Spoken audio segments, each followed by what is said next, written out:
आप देख रहे हैं एसएमपी झारखंड न्यूज। हकीकत है तो दिखेगा। समझ में नहीं आते क्या पढ़ के हुआ इसमें, हमको आज तक समझ में नहीं आता। मेरे जिगर के टुकड़े, ये देश ऐसी चल रही है, धर्म पर ही चल रही है। धर्म की बात नहीं है सर, आस्था एक बहुत बड़ी चीज।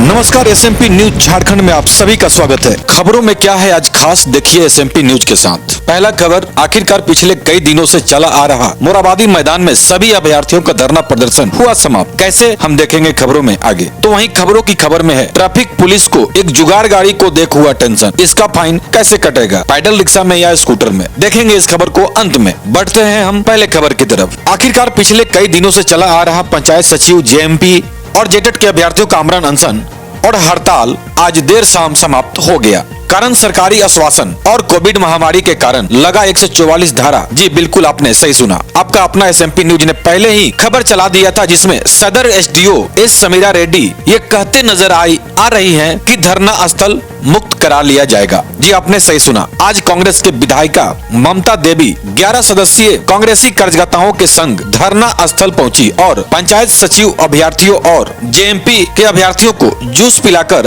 अनशन और हड़ताल तुड़वाया। साथ ही कल राज्य के वित्त मंत्री रामेश्वर उरांव से अभ्यर्थियों को मिलने का समय बताया। तो वहीं होमगार्ड के अभ्यर्थियों को भी कल वित्त मंत्री से मिलने का कहा गया है। अब आगे क्या होगी बातें और सरकार इन अभ्यर्थियों के लिए क्या कदम उठाती है, यह तो वक्त ही बताएगा। विधायिका ने क्या कहा और अभ्यर्थियों ने क्या कहा, आइए सुनते हैं। हम बढ़ते हैं इस रिपोर्ट की तरफ। विधायक अपनी आई हैं, हम लोग चाहते हैं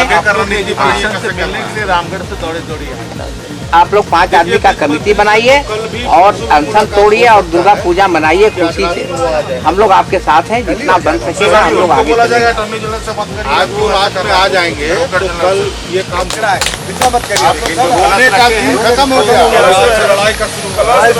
नहीं हम भी नारियल पानी नहीं, एकदम रोने का समय खत्म हो गया।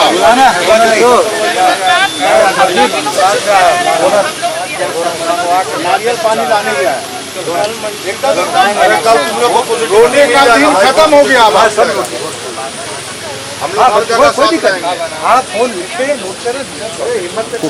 विश्वास है कि जल्द ही कल ही हम लोग वित्त मंत्री जी से इनकी वार्ता कराएंगे और बहुत जल्द सीएम साहब से टाइम लेकर के इनके प्रति सकारात्मक बातें करेंगे।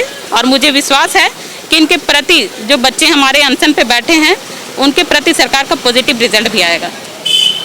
जैसा कि आप लोग भी जान रहे हैं कि अभी जैसे ही सरकार बनी, सत्र चल ही रहा था, सत्र के दौरान में ही यहाँ पर ये कोरोना जैसी विश्वव्यापी जो महामारी आई, जिसकी वजह से पूरे विकास की गति रुक सी गई, पूरे झारखंड में ही नहीं पूरे देश में।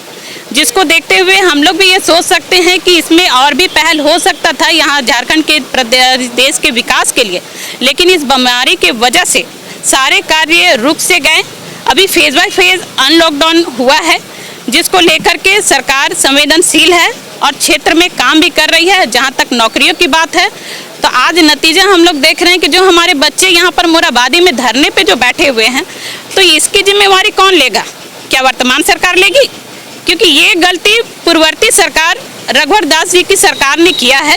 केंद्र में बैठी भाजपा सरकार के वजह से ये किया गया है, जिसको लेकर के हम लोग बार बार ये बातें कर रहे हैं कि पूर्ववर्ती सरकार के नतीजे की वजह से हमारे बच्चे की आज ये स्थिति है, जो आज मोराबादी में इन्हें बैठना पड़ रहा है। जबकि ये त्यौहार का दिन है, बच्चों को घर पे होना चाहिए, त्यौहार मनाना चाहिए। हम लोग ये भी आप लोगों से पूछना चाहेंगे, क्या विपक्ष के जो कोई भी विधायक क्या अभी तक पहुँचे? अगर इनकी सरकार पॉजिटिव कुछ रिजल्ट अगर इनको दी होती, जो नियमावली बनाई है, अगर पॉजिटिव नियमावली बनाई होती, तो विपक्ष के विधायकगण भी यहाँ जरूर पहुंचे होते। लेकिन आज एक बार भी कोई विपक्ष के विधायक यहाँ नहीं पहुंचे, जिससे साफ जाहिर होता है कि कहीं ना कहीं ये गलती पूर्ववर्ती सरकार की रही। जी अभी तो बातें हुई हैं और सभी बच्चों ने ये कहा है कि हम लोग धरना तोड़ेंगे, लेकिन यहाँ पर इन लोगों ने कलश स्थापना भी किया है। तो जिस तरह से हम लोग हिंदू धर्म में मानते हैं कि कलश स्थापना के बाद कलश को छोड़ा नहीं जाता है, आधे में उठाया भी नहीं जाता है, तो ये बच्चे 5-6 की संख्या में यहीं पे रहेंगे और कलश जो स्थापना किए हैं उन्हें विधिवत उनका जो पूजन होता है वो अपने हिसाब से वो करेंगे और पूजा के बाद ही ये लोग कलश को उठाएंगे और वहाँ से उठेंगे। कुछ बच्चे मांगों को लेकर क्या क्या आगे सरकार कर रही है? जी, इनकी मांगों को लेकर के जिस तरह से कांग्रेस पार्टी ने एक टीम गठित की है और वो सारे टीम हम लोग आज आकर के मिले हैं और जिस तरह से टेलीफोनिक बातें हुई हैं अध्यक्ष जी से भी, डॉक्टर रामेश्वर उरांव जी से और माननीय मंत्री बादल पत्रलेख जी से, उन्होंने भी इनसे टेलीफोनिक स्पीकर में बात की है और इन्हें कहा है कि वो कल इनसे मिलेंगे और जल्द ही सीएम साहब से भी इनकी मुलाकात कराएंगे और सीएम साहब को इनके प्रति पॉजिटिव रिजल्ट के लिए बात कहेंगे। मैंने देखा कि होमगार्ड के भी अभ्यर्थी आपसे मिलने आए। जी, होमगार्ड के भी थे और पूर्व में भी ये लोग जेटेड के भी अभ्यर्थियों से मिले हैं और सबके प्रति पॉजिटिव रिजल्ट आएगा, ये पूरी तरह से आश्वासन दिया गया है और मुझे पूर्ण विश्वास है। क्या जैप के भी जवानों को आप करवाने जा रही हैं? जी बिल्कुल, अभी मैं जैप के जवानों के पास ही जा रही हूँ क्योंकि उनकी द्वितीय मेगा सूची की बातें हो रही हैं। प्रथम मेगा सूची निकल चुकी है और द्वितीय मेगा सूची में ही कुछ प्रॉब्लम्स हैं जिसको लेकर के आज मैं उनके पास भी जा रही हूँ। क्या बातें हुई? सर, हम लोग को यही बात थी जो 11 कमेटी की टीम बैठी आकर के उन्होंने हमें आश्वासन के साथ साथ उन्होंने ठोस हमें कहा कि हम आपकी इस नियुक्ति प्रक्रिया में हम आपका पूरा साथ देंगे और कल ही हम आपको रामेश्वर उरांव जी से और बादल पत्रलेख जी से और ये हमारे माननीय मुख्यमंत्री जी से हम आपकी कल मीटिंग करवाते हैं और आपके इस जो पंचायत सचिव का रिजल्ट से का मुद्दा है इसमें हम आपको हम कोशिश करेंगे कि हम आपको न्याय दिलाएंगे। उन्होंने यही हमारी और ये जितने भी लोग आए थे ये कहीं ना कहीं अपने जगह पे एक बहुत बुद्धिजीवी लोग हैं, तो इन्होंने अगर हमसे कहा है तो कहीं ना कहीं ये हमारा साथ दे रहे हैं और यही कह करके गुलाम जी और पूजा जी और जो भी अनशनकारी उन्होंने अपना ये अनशन तोड़ा। अनशन तोड़ दिया है जी। तो क्या धरना प्रदर्शन भी हम आप समझे? क्या धरना प्रदर्शन भी जी आप समझे? जी, अभी तो धरना प्रदर्शन हम समाप्त ही समझते हैं क्योंकि उन्होंने कहा कि हमारा जो वार्ता है वो कल शाम को वो करवाएंगे और इनकी भी इच्छा थी कि अगर जिस तरह से सभी लोग दुर्गा पूजा मतलब अपनी खुशी तरीके से मना रहे हैं तो हम विद्यार्थी भी इस चीज़ को सही ढंग से मनाएं और उन्होंने कहा है कि हम आपका सपोर्ट हमेशा करेंगे। तो ये जो टेंट वगैरह है यहाँ से कब हट रहा है? ये जो आप कलश स्थापना किया है उसको लेकर के उन्होंने क्या? सर, इसमें ये कहा उन्होंने कलश स्थापना की बात हमने कही कि हमने कलश स्थापना करी है तो हम लोग जब तक अगर हमने करी है तो इसको पूरा तरह से कंप्लीट करेंगे और हमने कल लिखित भी दिया 3 जन का लिखित दिया कि हम यहाँ 3 रह के माता की आराधना करेंगे भी और यहाँ पे रहेंगे और जब तक खत्म नहीं होता पूरी तरह से इस चीज़ को हम लोग कंप्लीट करेंगे। मतलब 10वीं के बाद जी सब हट जाएगा? जी, 10वीं के बाद 10वीं तक यहाँ पे पूजा बिल्कुल रहेगा, जैसे पूजा होता है वैसे ही करेंगे, जैसे विसर्जन होता है हम वैसे ही करेंगे आस्था से विश्वास से और फिर उसके बाद हम इस चीज़ को हटाएंगे। अपना धरना समाप्त। अब हकीकत में कब तक तब्दील होगा या नहीं होगा ये तो नहीं पता, पर जिस तरह से वार्ता हुई है उससे लग तो रहा है, भरोसा काफ़ी जताया गया है और हम लोगों को काफ़ी भरोसा हुआ है कि उनकी बातों से मतलब हम आश्वस्त पूरी तरह से हुए हैं और हम लोगों का भी फ़र्ज़ बनता है कि भरोसा करें उन पे, क्योंकि भरोसा करने के अलावा हमारे पास कुछ और रास्ता भी नहीं है।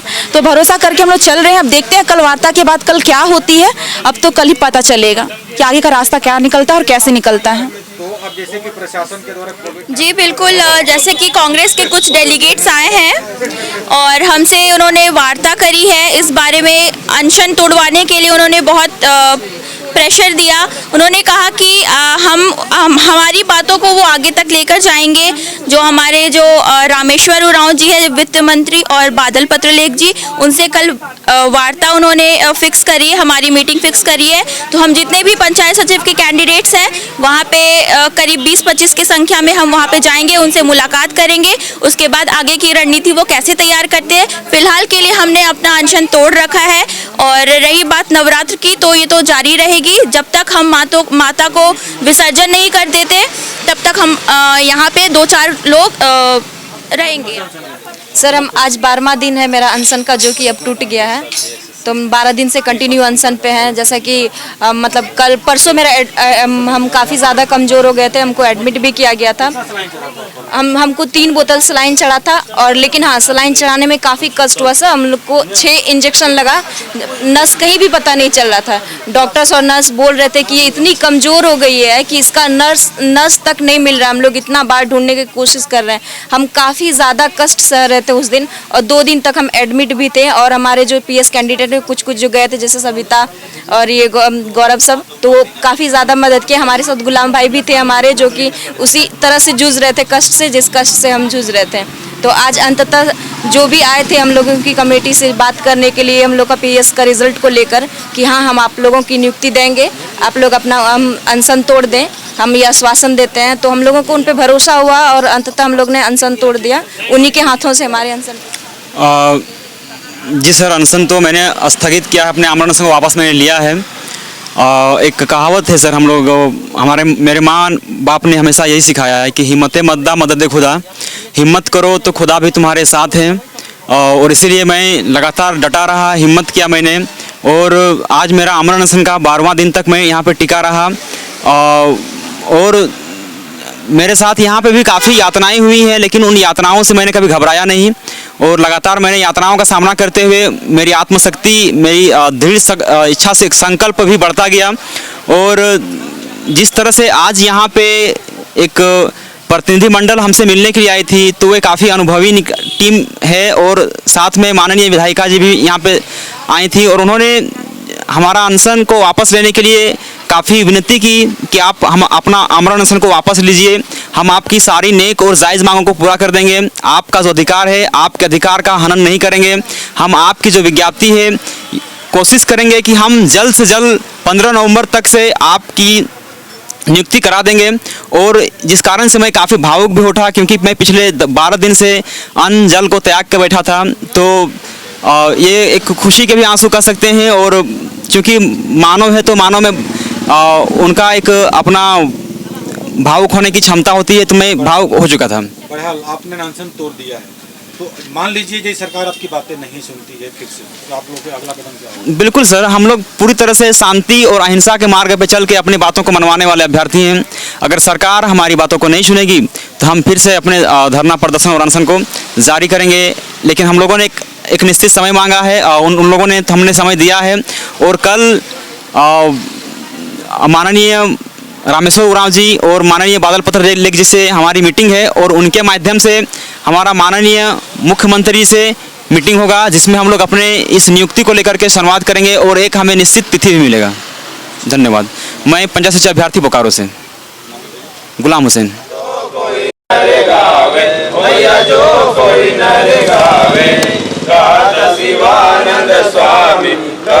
शिवानंद स्वामी सुख संपत्ति पावे।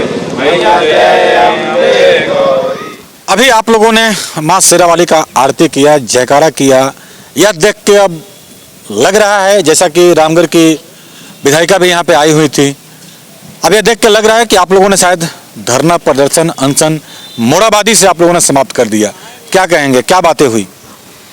धरना प्रदर्शन तो हम लोग तोड़ दिए हैं। हम लोग को तो बातें जो हमारे जो 11 टीम, जो हमारे माननीय ममता जी जो 11 टीम को गठन करके हमारे बीच सभी लोग आए, और जो अध्यक्ष बादल जी हैं, उन्होंने आश्वासन दिया हमें कि इसको कल हम लोग को 5 लड़के को बुलाए हैं और इसको वार्ता करेंगे, और इसको आश्वासन दिए हैं कि जो आप जो सरकार से मांग कर रहे हैं, ये सरकार आपकी मांगे पूरी करेंगे। अब जब इनको जिताए हैं, अपने सहारा बने हैं, तो भाई ये है जो आप लोगों का सहयोग करेंगे। ये आश्वासन से हम लोग ये धरना प्रदर्शन खत्म कर रहे हैं, और उन्हें आश्वासन दिया है, तो हम लोग को पूरा भरोसा है इस सरकार पे कि जब भी इस सरकार को भरोसा करके हम लोग लाए हैं, तो भरोसा भी है कि हम लोग के काम जो है हो जाएगी, और जल्द से जल्द हमारी जो मांगे हैं वो पूरी होगी। तो क्या लगता है आपको, आश्वासन से जो बात बन जाती है तो ठीक है, बात यदि फिर नहीं बनती है तो क्या होगा आगे? अगर हमारी बातें जो आश्वासन से नहीं होती है, तो उम्मीद तो हमारी जो है बहुत उम्मीद लगाए हैं, अगर वो टूट जाती है तो हम लोग फिर से ये मोराबादी मैदान में जितने 24 जिला के अभ्यर्थी हैं, वो फिर से धरना प्रदर्शन पे आके बैठेंगे हम लोग। तो मतलब आप लोग को अब लग रहा है कि हमें नौकरी मिल जाएगी, जहाँ तक कि आपने कहा कि शायद जब ये उस समय के वर्तमान मुख्यमंत्री थे माननीय हेमंत सोरेन जी, क्या उन्हीं की नौकरी दी हुई थी? जी, उन्हीं का दिया हुआ नौकरी था, और उन्हीं से उम्मीद भी है कि ये जो प्रक्रिया बच गया था अब वही निकालेंगे। तो अभी आप लोग धरना समाप्त कर रहे हैं? अब हम लोग धरना को स्थगित कर रहे हैं। वंदे मातरम, वंदे मातरम, वंदे मातरम। तो वहीं खबरों की खबर में है आज कांके रोड में एक जुगाड़ गाड़ी को देख ट्रैफिक पुलिस को हुआ टेंशन। बात एक्चुअल यूं थी कि एक रिक्शा कांके रोड से चला रहा था, उसको ट्रैफिक पुलिस के द्वारा रोका गया। हालांकि उस गाड़ी को देखने के लिए ट्रैफिक पुलिस के द्वारा रोका गया कि आखिर ये गाड़ी कैसी गाड़ी है, कौन सी गाड़ी है। लेकिन जब ट्रैफिक पुलिस वालों ने ही देखा कि इसमें इंजन तो लगा हुआ है स्कूटर का, लेकिन बैठने का जो सीट है या जो पहिए हैं वो रिक्शा का है, तो ट्रैफिक पुलिस को भी टेंशन हुआ इस जुगाड़ गाड़ी का फाइन आखिर कैसे कटेगा और कौन इसको पकड़ेगा। लेकिन फिलहाल उस गाड़ी का तो फाइन नहीं कटा, प्रशासन ने उसे जाने दिया। लेकिन जब हमने उस रिक्शे वाले से, उस जुगाड़ गाड़ी वाले से बात किया तो उन्होंने क्या कहा, ये मजेदार बातें हैं, खुद आप भी सुने एक बार। हालांकि ऐसी गाड़ियां शहरों में काफी चल रही हैं। खैर जो भी हो, बहरहाल उस जुगाड़ गाड़ी वाले को छोड़ दिया गया, वो फिर से एक पैसेंजर बैठाया और आगे की तरफ बढ़ गया। लोग अपने जीवन यापन करने के लिए तरह तरह के जुगाड़ लगा करके और अपनी जिंदगी को आगे चलाने की कोशिश कर रहे हैं, चाहे वो जैसे भी हो, लेकिन सावधानी जरूरी है, क्योंकि वो भी स्कूटर है तो नेचुरल है कि उन्हें भी यातायात नियमों का पालन करना चाहिए। ये क्या है, कौन सी गाड़ी है? ये स्कूटर है, स्कूटी है, टेम्पू है या रिक्शा है? ये रिक्शा है। पहले पैडल मारते थे, पैडल मारते मारते थक गए, अब उम्र भी घट गया। उम्र घटते घटते अब मतलब पहले तो सोचते थे कैसे चलाएंगे, क्या करेंगे, कैसे रोजी रोटी चलेगा। तो हमारा दिमाग में आया कि एक पुराना स्कूटर हमारा मालिक पास था, तो उसी से दिमाग आया कि इसको हम फिटिंग करवाएंगे इस तरीक़ा से। तो सोचने लगे, तो फिर दिमाग में बैठा कि इंजन खुलवा के बीच में वेल्डिंग वगैरह करवा के अपना दिमाग में बैठा, वैसे वैसे हम काम करवाते गए और फिर वैसे चला रहे हैं। आप खुद बनाए या इसको बनवाए हैं कहीं पे? इसको हम वेल्डिंग दुकान ले जाके बनवाए हैं। मतलब कोई मैकेनिक नहीं बनाया? नहीं, कोई मैकेनिक से खुलवाए हैं। अब आप बताइए कि यदि पुलिस गाड़ी आपकी पकड़ेगी तो किस में फाइन काटेगी? फाइन तो हमारे में काटेगी या किसी में काटेगी? गाड़ी का ना नंबर है ना पेपर है। ना नंबर तो खुलवा दिए, नंबर तो है नहीं, नंबर की क्या जरूरत लगेगा, वही हम समझे। ये तो रिक्शा है, फाइन किसका कटेगा, स्कूटर का या रिक्शा का? अब रिक्शा का काटेगा तो रिक्शा का नंबर होगा तब ना, नगर निगम वाले देंगे। लेकिन आपने तो स्कूटर बना रखे, इसमें इंजन स्कूटर का है। 2 in 1 है। अच्छा, ये गरीब का भी है और अमीर का भी है। तो फिर फाइन किसका कटेगा? बात तो वही हो रही है। आप तो सरकार जानेगी। आपका काम आपने कर दिया? हाँ, हमारा काम था, हमने अपना इंजीनियरिंग का अपना काम कर दिया। मतलब इसको आप चला रहे हैं? हाँ, हम तो चला रहे हैं। कितना स्पीड है इसका? स्पीड ज़्यादा नहीं है, हम कम चल रहा था। स्पीड तो बहुत ज़्यादा है, लेकिन हाँ, लेकिन कम चलाते हैं। कहाँ से कहाँ चलते हैं आप? हमारा घर तो पिठोरिया है। अच्छा। तो पहले हम सब्जी बेचते थे लॉकडाउन में, तो लॉकडाउन में पैडल मारते मारते थक जाते थे, उसके बाद यही दिमाग आया, तो लास्ट में इसको आपने बना लिया? हाँ, हमने बना लिया। तो अब इसमें यदि प्रशासन यदि आपकी गाड़ी को रोकती है, सवाल तो वही उठ रहा है कि फाइन कटे तो किस में कटे अब इसका? हाँ, तो फाइन कटेगा तो हमारे पास तो कोई उपाय नहीं है। अब वही सरकार निकला कि नंबर देगा तो हम नंबर लेंगे, लाइसेंस बनाएगा तो लाइसेंस लेंगे। गरीब वास्ते कुछ तो करना होगा ना। लेकिन अभी तक आपका गाड़ी किसी ने पकड़ा नहीं है? नहीं, अभी तक नहीं पकड़ा। नहीं पकड़ा है। बात तो वही हो जाती है ना कि पकड़ेगा अभी तो फाइन किस में काटेगा? आप तो प्रशासन जानेगी। मतलब आपने पुलिस को टेंशन दे रखा है? नहीं, टेंशन कहाँ देंगे। कैसे रोके आप? यहाँ देख रहे हैं पुलिस वाले आपको रोके हुए हैं। तो रोके हुए तो देखने के लिए रोके हुए कि किस तरीका से बनाए। तो अपना ख्याल रखें, क्योंकि आपसे है हम लेटेस्ट अपडेट के लिए चैनल को सब्सक्राइब शेयर लाइक करना ना भूलें और बेल आइकन का बटन जरूर दबाएं ताकि आपको लेटेस्ट अपडेट मिलता रहे। धन्यवाद, जय हिंद।